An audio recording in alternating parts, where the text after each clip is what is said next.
হাত না তুলেও দোয়া করা যায়, হাত তুলেও করা যায়, কিন্তু বিষ্ণু বলেন হাত তুলে চাও, কারণ ইন্নাল্লাহা হাইয়ুন কারীম, আল্লাহ বড় লাজুক এবং লজ্জাশীল।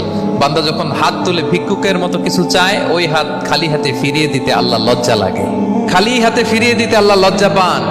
হাত তুলে চাইবেন, দোয়াতে আল্লাহর নামগুলো ধরে ধরে ডাকুন, ইয়া আল্লাহ, ইয়া রহমান, ইয়া রহিম, ইয়া হাইয়ু, ইয়া কাইয়ুম বিরহমাতিকা আস্তাগীথ। আল্লাহর নাম ধরে ধরে চান, ওই দোয়া আল্লাহ কবুল করবেন। বিশ্বনবীর উপর দুরূদ পড়েন, যে বিশ্বনবীর উপর দুরূদ পড়ে না, ওই দোয়া আল্লাহর কাছে কবুল হয় না, এটা আকাশে পেন্ডিং থাকে। কুল্লু দুআ মুআল্লাক মাহজুব বাইনাস সামাই ওয়াল আরদি মা লাম ইউসাল্লা আলাইয়া।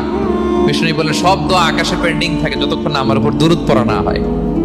মোবাইলে দেখবেন ব্যালেন্স না থাকলে মেসেজ পাঠালে কি হয়ে থাকে, ওইটা পেন্ডিং, আবার টপ আপ করলেই সেন্ট। আপনি যে বলেন হুজুর আমার দোয়া কবুল হয় না, কেন হয় না বলছেন এবার? হ্যাঁ, নবীর উপর দুরূদ পড়েন নাই তো। আল্লাহুম্মা সাল্লি ওয়া সাল্লিম ওয়া বারিক আলাইহি শুরু